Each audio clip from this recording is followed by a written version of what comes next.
Welcome to Cerebral Faith Live. Today we're going to be talking about Genesis 5 and the absurdly long ages that are recorded in this chapter. This is part of a series on the primeval history that I've been doing for the past several weeks. And if you want to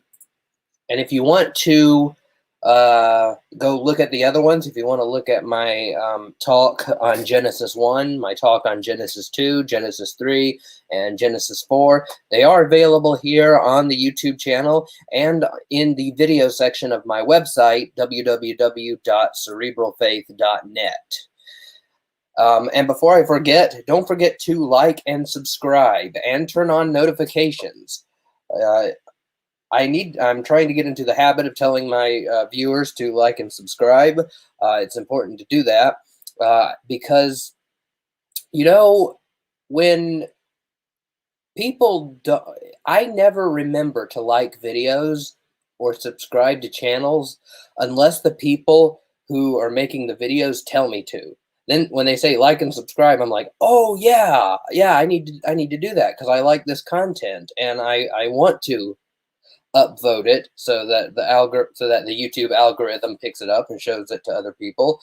But I don't always do that because I've only been a YouTuber for a year. Anyway, I'm going to turn on my clock and we will get started. But like the video and subscribe. Let me share my screen.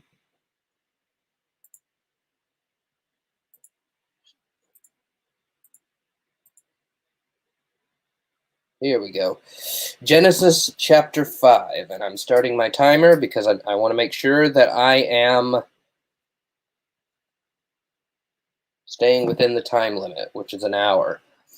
So here we go. Present Genesis 5, a symbolic approach to the long ages. So first, let's get into the chapter. Let's read what the passage says. Genesis 5, New International Version, says, quote, "This is the written account of Adam's family line. When God created mankind, he made them in the likeness of God. He created them male and female and blessed them, and he named them mankind when they were created. When Adam had lived 130 years, he had a son in his own likeness, in his own image, and he named him Seth. After Seth was born, Adam lived 800 years and had other sons and daughters. Altogether, Adam lived a total of 930 years, and then he died.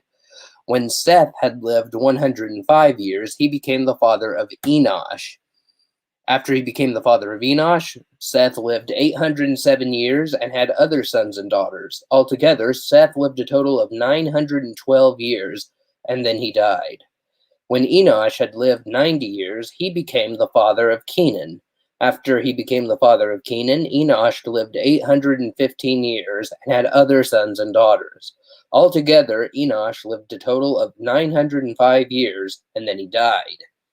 When Canaan had lived 70 years, he became the father of Mahalalel.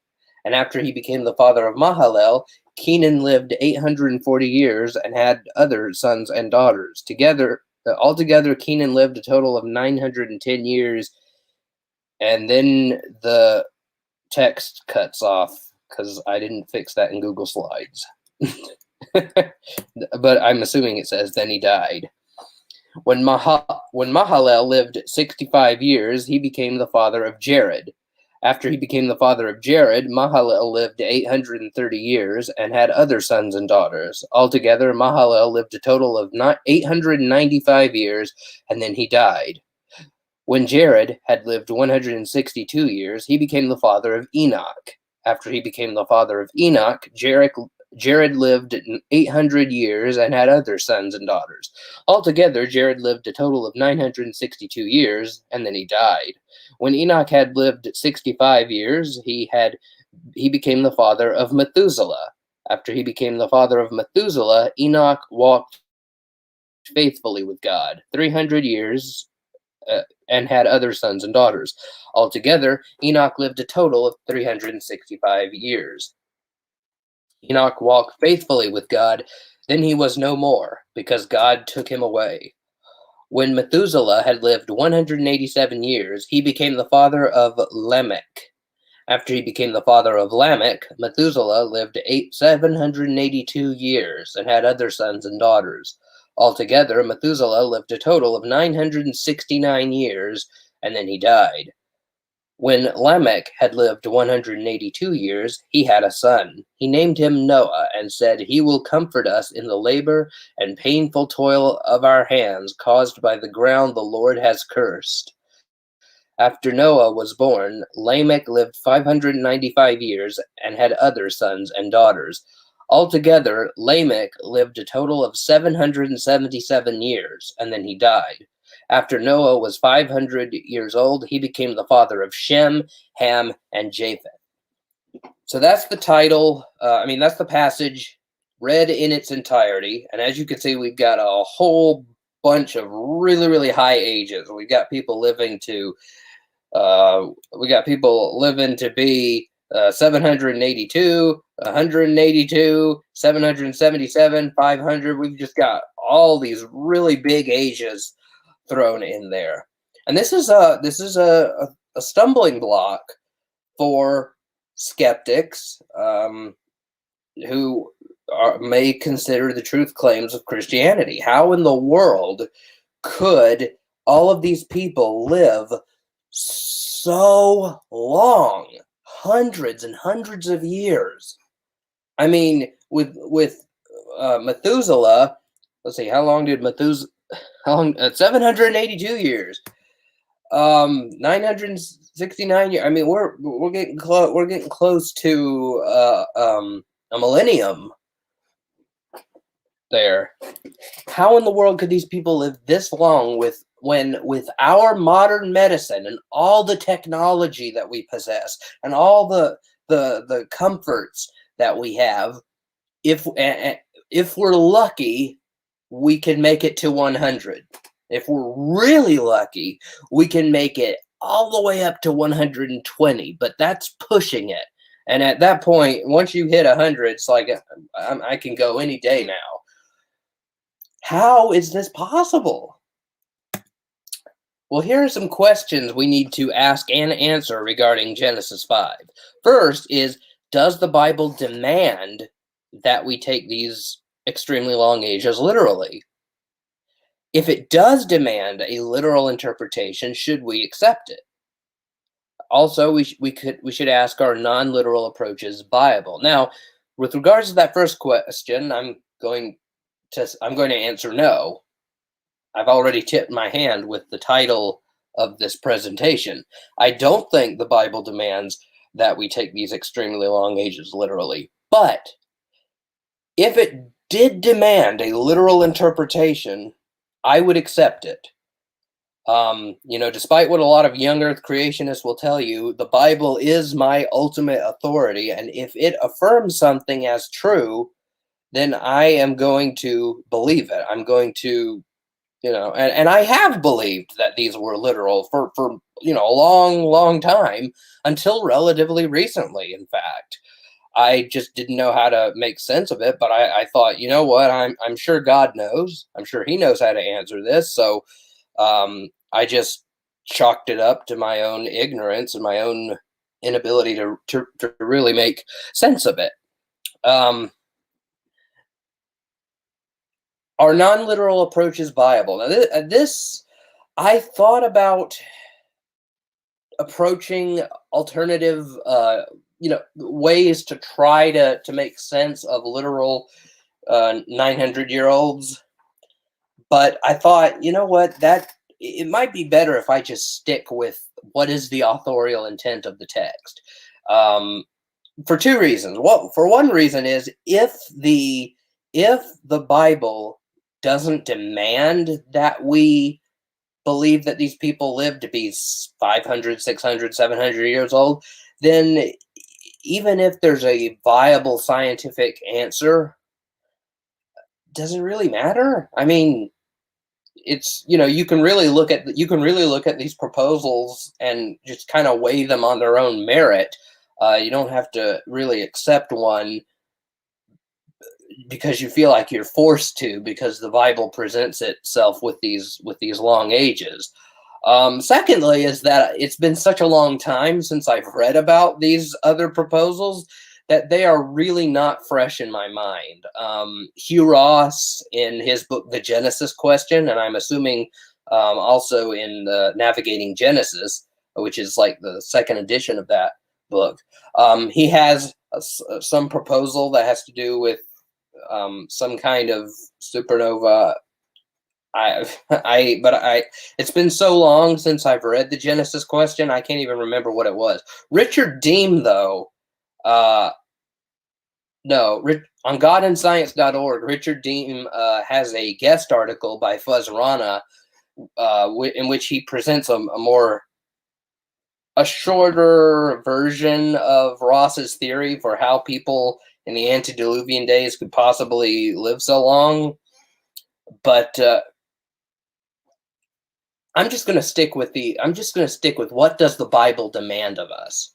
If Hugh Ross's and Fuzz Rana's proposal works, that's great. That's fantastic. If it doesn't work, and if there are no approaches that work, well, who cares? If that's not what the Bible's claiming of us. The approach that I have found, assuming that they were literal, that I have found the most plausible, is that Adam and Eve got to eat from the tree of life prior to getting kicked out. But, in order to have immortality, they had to keep eating from it continually. But because they got kicked out, they only got to eat from it, maybe once or twice. And so they had the residual effects of the fruit from the tree of life in them and in their progeny. And so that's why you have people living really long ages. But as the generations pass, the ability, the length of time that people are able to live just gets shorter and shorter and shorter and shorter until you get to the 100 to 120 years that we have today. And that would be my fallback position if the proposal that I'm going to present tonight is untenable. If I, do some more study and come to realize, hey, this is just not workable, that would be my fallback position. Because that's the most that's the most plausible way to account for literal long ages, assuming that these are supposed to be taken literally. So I'm going to argue that that these numbers are being used symbolically. And one thing that we need to do is to recognize that the numbers did more than quantify things for the biblical authors. Brian Chilton has a really good blog post on crossexamine.org in which he says this, quote, seven is one of the most important numbers in the Bible. It symbolizes completion, perfection, and rest. God finished creation in 7 days. There are 7 great land masses, 7 colors of the rainbow, 7 notes make a perfect scale, 7 days in the Feast of Passover, 7 weeks between Passover and Pentecost, 7 days for the Feast of Tabernacles. God had 7 covenants with humanity: Adamic, Noahic, Abrahamic, Mosaic, Levitic, Davidic, and Messianic. In Revelation, one finds 7 churches, 7 letters, 7 candlesticks, 7 stars, 7 angels, 7 spirits of God, 7 seal judgments, 7 horns, 7 eyes on the Lamb, 7 trumpets, 7 thunders, 7 mountains, 7 bowls, 7 kings, and so on, end quote. And regarding the number 40, Brian Chilton says, quote, 40 symbolizes testing and trials. Genesis notes that it rained 40 days and 40 nights upon the earth during the time of Noah's testing. Moses was in Egypt 40 years, in Midian 40 years, and served God 40 years. Moses was on Mount Sinai 40 days, as God gave him the law. Saul, David, Solomon, and Josiah ruled for 40 years. Israel was in the wilderness 40 years. Jesus fasted in the wilderness 40 days. Jesus taught his disciples for 40 days following his resurrection, end quote. So from these two examples of Brian Chilton's alone, we can see that numbers are rarely accidental features of the biblical text. They very often are used to symbolically represent something. 7, the number of completion, purity, for example. 40, it represents trials, tribulations, testing. Now,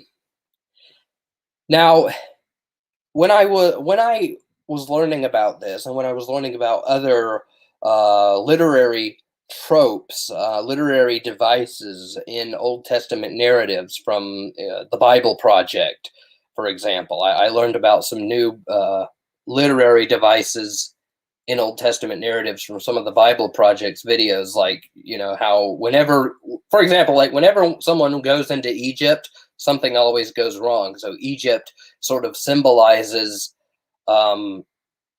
distrust in God or something like that. I can't remember quite what they said. And then God has to intervene and get them out of there. Not just in Exodus, but even in the story of Abraham. Abraham had to go down with his wife Sarah because there was a famine in the land. And so I'm like, does this equal ahistoricity? So what are the odds that the number 40 would just so happen? Here's what I'm getting at. What are the odds that the number 40 would just so happen to appear over and over and over again in history? What are the odds that 7 would appear over and over and over again throughout biblical history? It's kind of improbable. But does that mean that these numbers aren't literal? Maybe, but it doesn't have to. It doesn't have to mean the numbers aren't literally true in all cases. Some cases, maybe. I think we would have to look at them on a case-by-case basis. But we need to remember that the whole of salvation history is sovereignly orchestrated by Yahweh. Now, we can disagree on how God sovereignly orchestrates salvation history and history in general. Calvinists in the audience would say that God exhaustively determines all things. They affirm exhaustive divine determinism, as Tim Stratton likes to abbreviate it, EDD. So God causally determines all things, and so that's how. It's not by chance. I would prefer the Molinist approach to divine sovereignty, which keeps free will intact. By the way, I am planning on I'm planning on doing a lot of these live streams. This year, I'm planning on doing about a good bit of them, about 25 or 30, and some of those are going to be defenses of Molinism. But right now, Molinism, all you need to know about Molinism is that Molinism teaches that God has 3 logical moments of knowledge: natural knowledge, middle knowledge, and free knowledge. His natural knowledge is knowledge of everything that could happen. His middle knowledge is knowledge of everything that would happen if. And then his free knowledge is everything that will happen. It's synonymous with foreknowledge. And God's free knowledge is a result of a choice of which feasible worlds God knew about in his middle knowledge to actualize. So God can orchestrate world events while keeping free will intact. So take the crucifixion of Jesus, for example, which the book of Acts says was ordained by God according to his foreknowledge and purpose.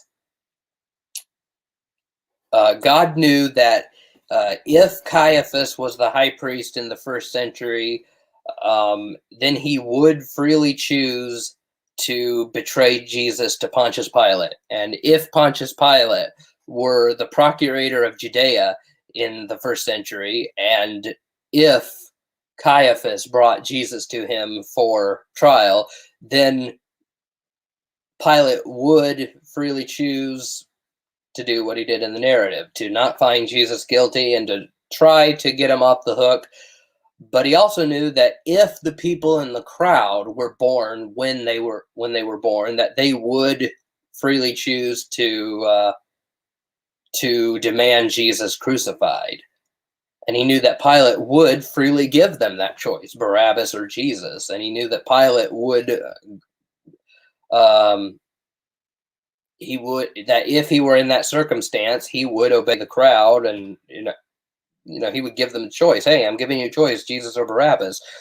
And prior to those, he knew that if Judas was born when and where he was, that he would freely choose to betray Jesus into the hands of the Jewish religious leaders.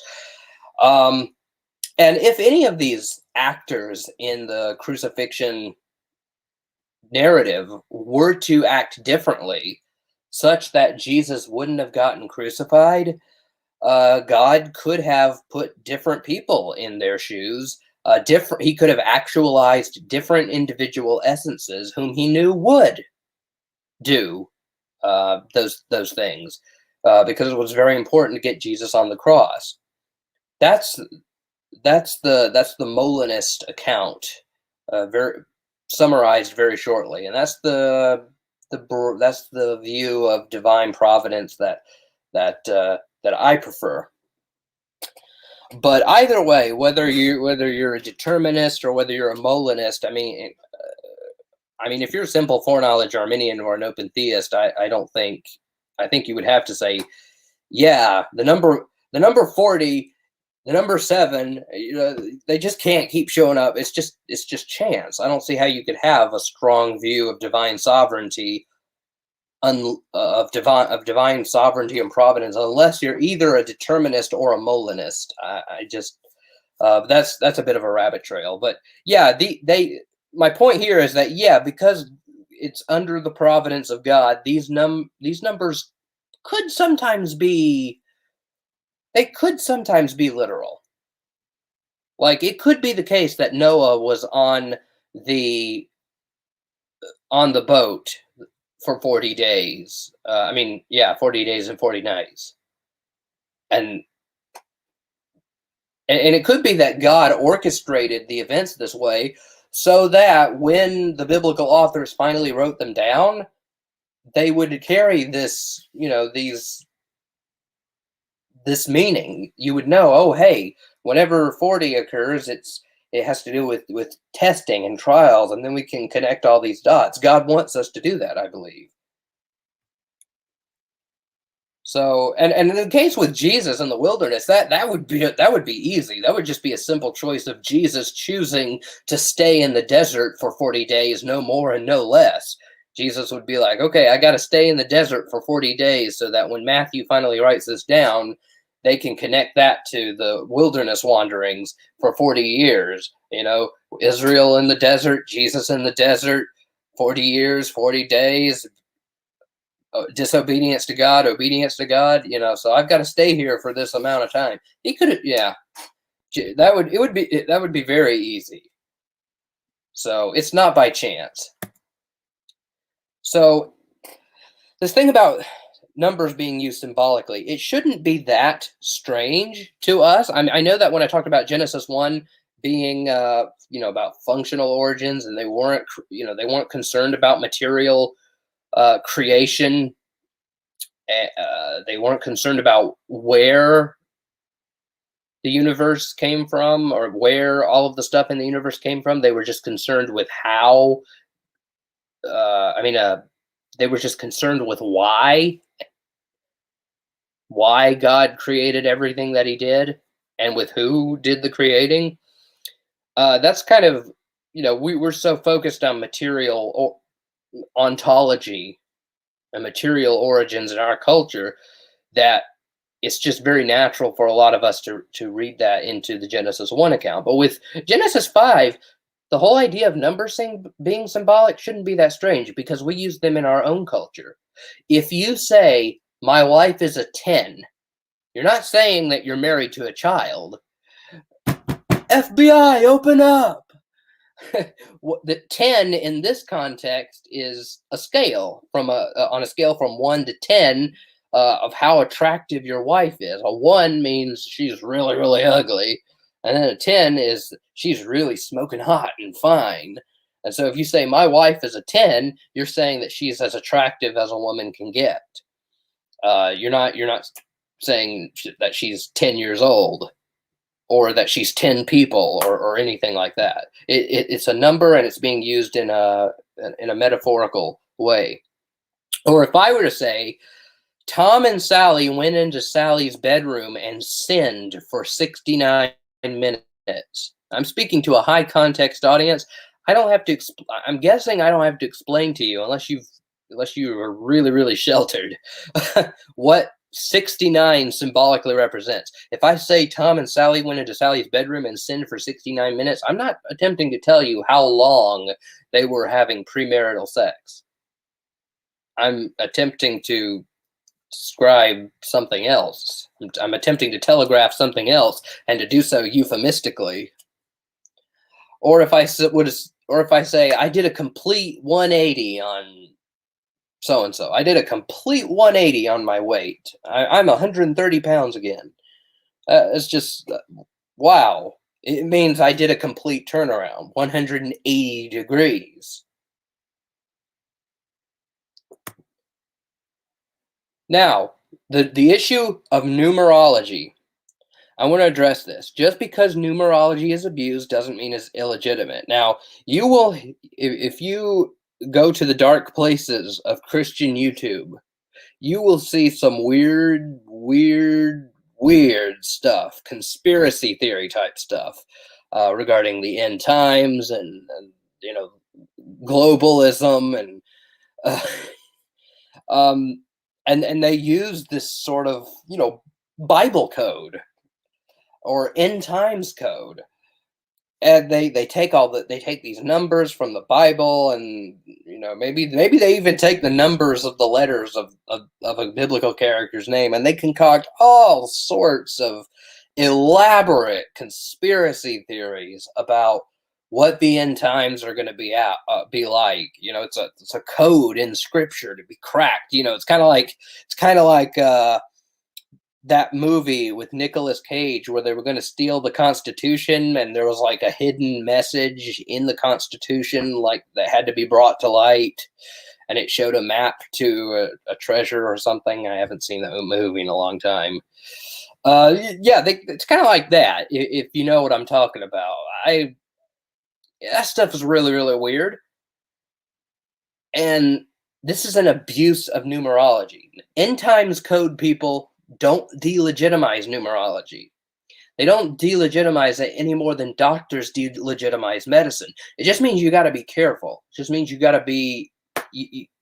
Numerology can be taken too far, so one must take caution to not extrapolate beyond what the author intended.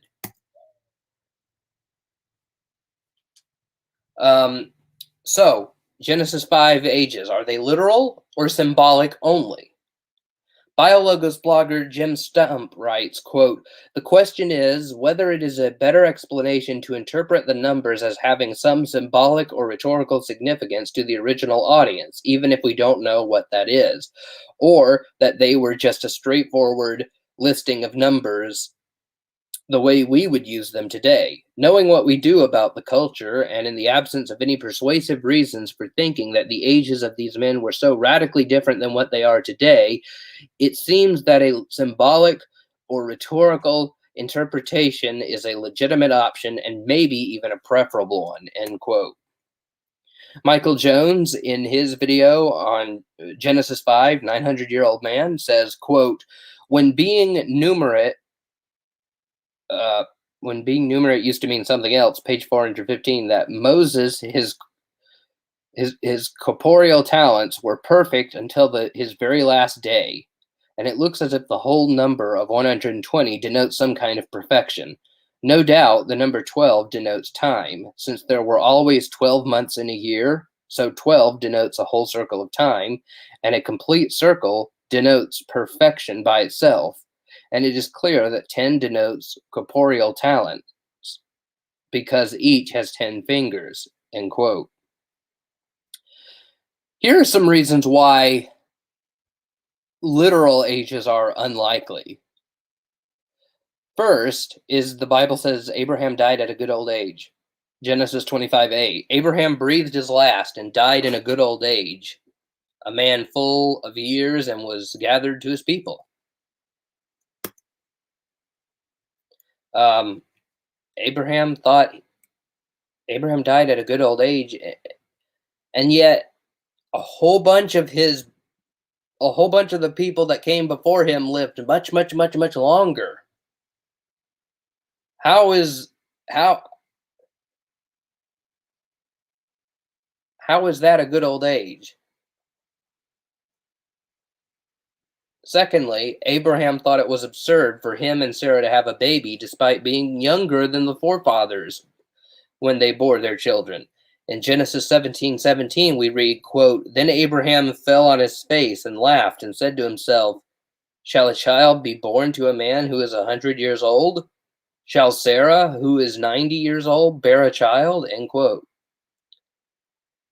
So Abraham thinks that it is absurd that someone who is 100 years old can sire offspring, and yet many of his forefathers were much, much older than that. Like, for example, Jared was 162 when he fathered Enoch.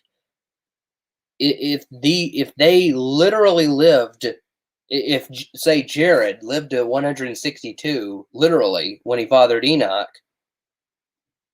the fact that Abraham could be 100 and Sarah could be 90 and they could have a child, that shouldn't strike them as odd. And I want you to note that these are arguments from the biblical text itself. I'm making an argument against literal ages from the Bible and only the Bible. That is important for some fundamentalists watching this. So, if the numbers are symbolic, what are they symbolic of? There are 30 age numbers we can get from Genesis chapter 5, 3 numbers for each of 10 patriarchs. 1, the age when a son was born. 2, the number of years the patriarch lived after the son was born.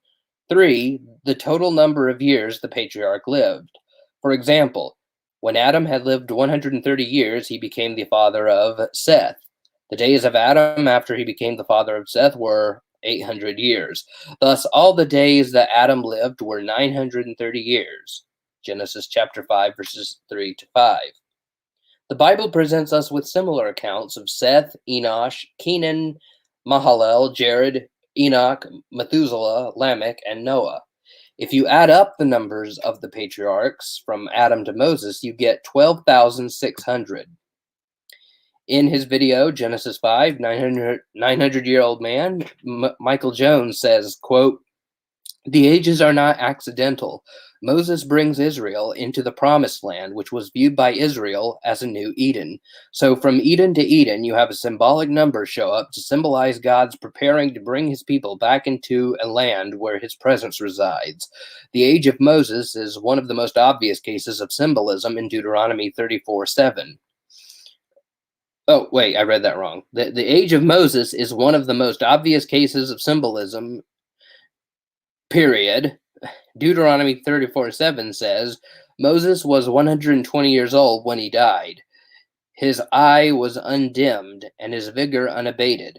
As we noted, this is an ideal number, as in the biblical text and in the city of Emer, end quote. Michael Jones, Inspiring Philosophy, goes on to quote Meir Bar Elan, who wrote in When Being Numerate Used to Mean Something Else, page 415, that, quote, Moses,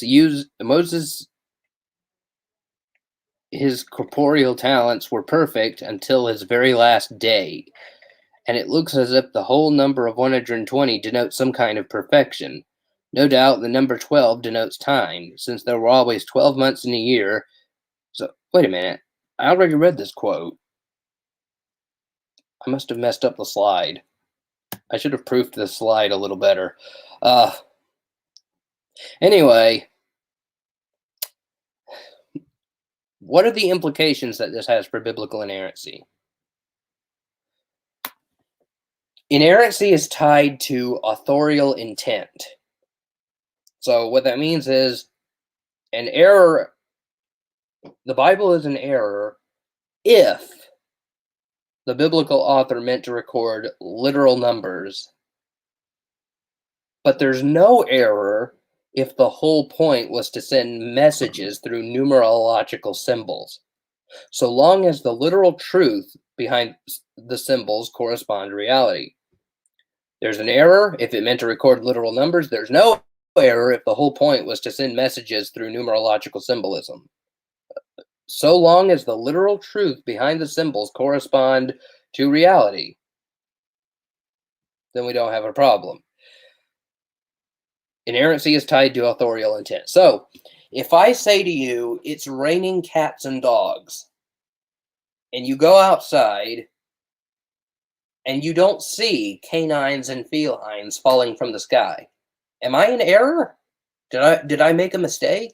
Well, that depends on what I meant to convey. If I meant to convey, if I meant to teach, if I meant to affirm that canines and felines are literally falling from the sky, you know, there's a Dalmatian, and there's an orange tabby, and there's a golden retriever. Oh, wait, look out! Here comes here comes a Doberman, duck. If that's what I meant to convey, then I would be in error if it was raining liquid water. But if what I meant to convey was that it's just raining really, really hard, it's just really coming down, if that's what I meant to convey, then I'm not in error if it is indeed raining really, really hard. Now, in either case, if you go outside and you see that it's sunny, I'm in error either way. But if you go outside and if what I meant to convey is that it's raining really hard, and you go outside and you say, hell yeah, it really is pouring down, then I'm not in error, because inerrancy is tied to authorial intent. R.R. Wilson, in his Genealogy and History in the Biblical World on page 133, says, quote, even though the genealogies may be fluid and tendentious, they are still valuable historical sources, provided their nature and functions are taken into account. In addition, in a number of cases, when we compared parallel genealogies, we found them to be identical. So until we have evidence to the contrary, let's consider them to be accurate and potentially valuable historical sources, end quote. Objection! The numbers are random. Well, you look at these numbers, they look kind of random, don't they? 130, 105, 90, 70, 65, 102, 62. What's up with that? But take a closer look. If you'll notice, all of these numbers are divisible by 5. Many of these numbers are divisible by 5, and all of them end in a 0, a 2, a 5, or a 7.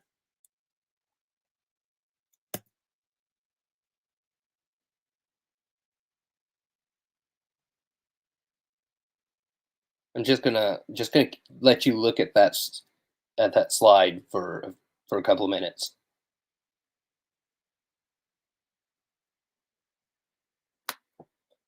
While I turn on the air conditioner because it's really hot in here.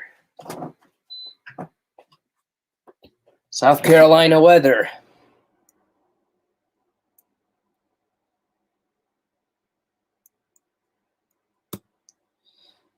Kenton Sparks says it's 0.0000006% possible that the numbers should just line up with a 0, 2, 5, 7, and 9.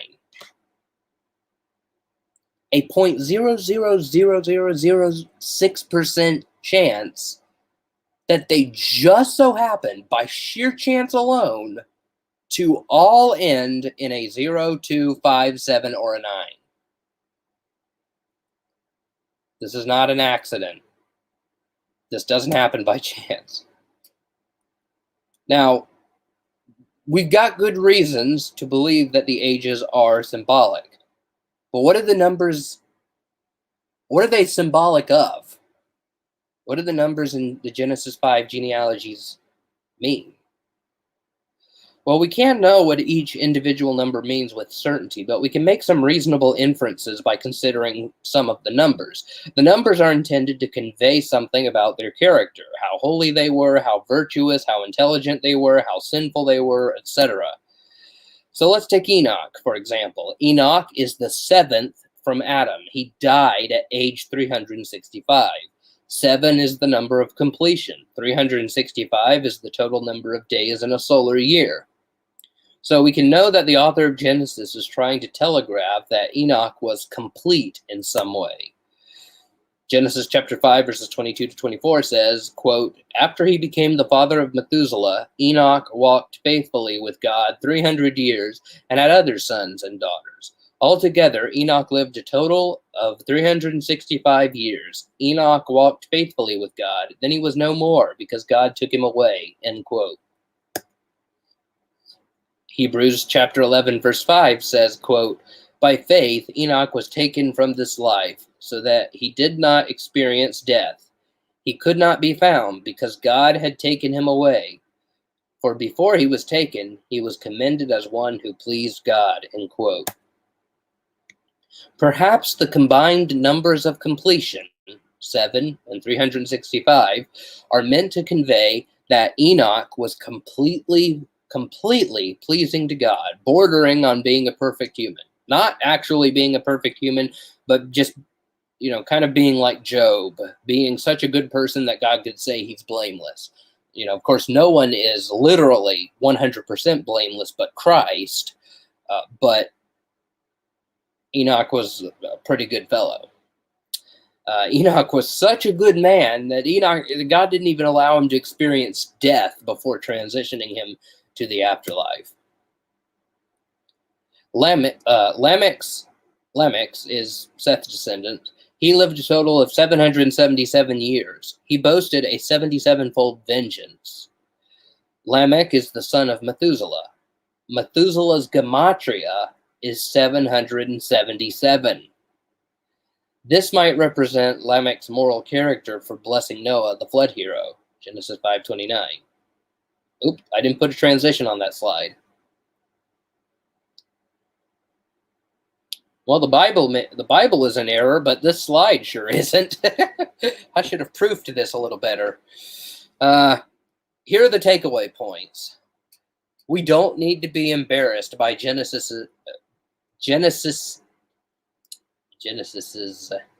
don't need to be embarrassed by Genesis's incredibly large numbers. Look, I mean, we don't have to shy away from the fact that the Bible talks about people living to be 700 something years old. We don't need to blush when skeptics point that out, bring that up. And we don't have to try to find ways for how that could be plausible. In fact, if you look at the argument, if you look at the arguments that I gave from the biblical text for why we shouldn't take them literally, you actually have more of a problem if you take them literally, because then you have to explain, well, why was Abraham said to live to a good old age when he died much younger than his predecessors? And why did Abraham think it was so absurd that he could have a child at 100 and Sarah could have a child at 90 when his predecessors bore children much, much older than that?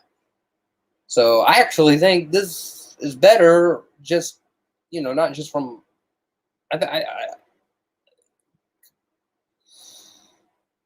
Second takeaway is that the genealogies are even more useless at determining the age of humanity and the universe than previously thought.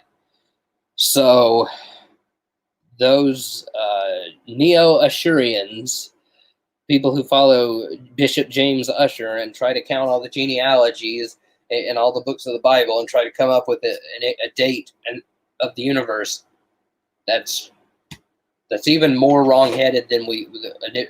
I mean, the genealogies, some of them have omissions. You know, if you compare the genealogies in Chronicles with the genealogies in Genesis 5 and in Luke, you'll see that some names are included in some listings that aren't in others. And so that some people have raised the question, well, how many may have been omitted from all of them? You know, so maybe humanity is much, much older than 6,000, 10,000 years old, because maybe there were a lot, maybe 50,000, 100,000, like Hugh Ross argues, because maybe there were a lot of names excluded, you know, and then there's the issue in the Hebrew where, you know, so-and-so is the father of so-and-so could actually be the father of an entire lineage. Well, if the genealogies, if the numbers of the ages of these people are symbolic and they're not literal, and we don't know what age they actually died, it's even more useless. So if you want more information on this, I recommend that you check out Chapter 10 of Ben Stanhope's book, Misinterpreting Genesis, How the Creation Museum Misunderstands the Ancient Near Eastern Context of the Bible. It's available on Amazon.com in both paperback and Kindle. And I also had Ben Stanhope on the Cerebral Faith podcast at some point. I can't remember. I can't remember the numbering.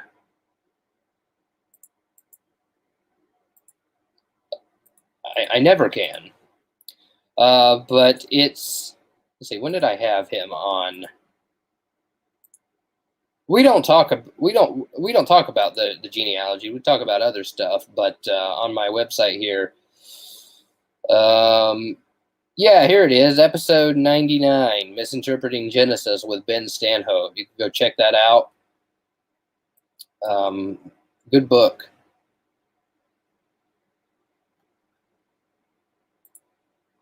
So now it is Q&A time, and I finished early again, just like last week. I have it with 14 minutes to spare, so we have even more time for Q&A than previously thought. So let me look at these comments. SlamRN says, hi, Evan Minton at Cerebral Faith Video. Hello, SlamRN. It's good to have you here.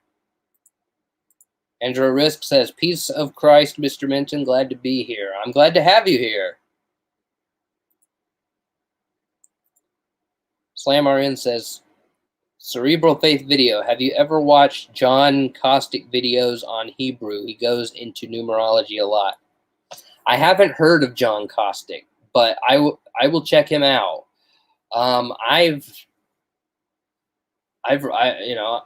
read Ben Stanhope's book, and I read a paper. I read an academic paper I got off of academia.edu on this subject. I can't remember who wrote the paper though. His name escapes me.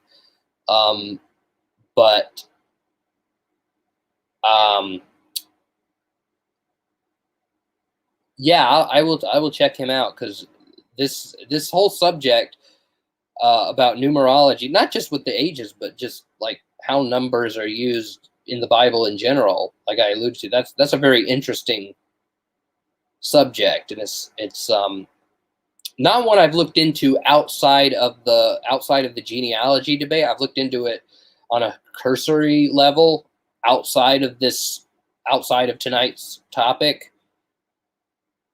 So yeah, I will definitely check out John Caustic.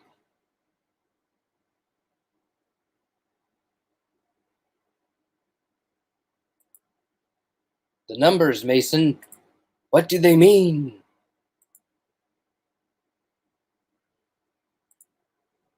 Hello, Hudson. So if any of you have questions, this is the Q&A session, the Q&A portion of the stream. Just leave it in the live chat. and I will answer it.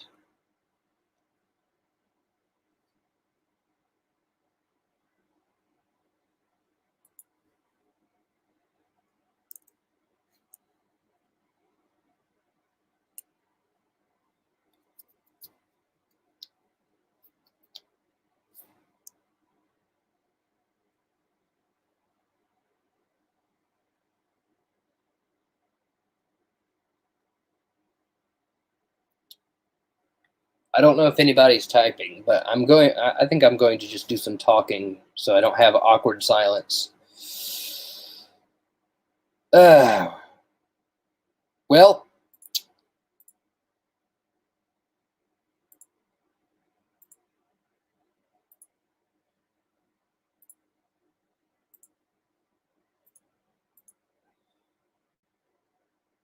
here on the Cerebral Faith website, by the way, in case you didn't know, this is on the home page. You've got the blog, you've got the podcast, you've got the YouTube videos. If you click here on the YouTube video thing, it will take you to this page. And all of my videos are categorized. And the series of live streams that I've been doing can be found right here.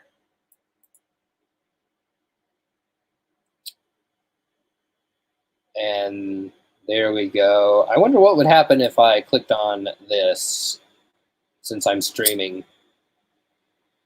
And there we go. I wonder what would happen if I clicked on this, since I'm streaming. Whoa. There's a delay. There we go. I wonder what would happen if I clicked on this, since I'm streaming. Whoa. There's a delay. There we go. It's an infinite regress. Oh my god. There's a delay. It's an infinite regress. Oh my god.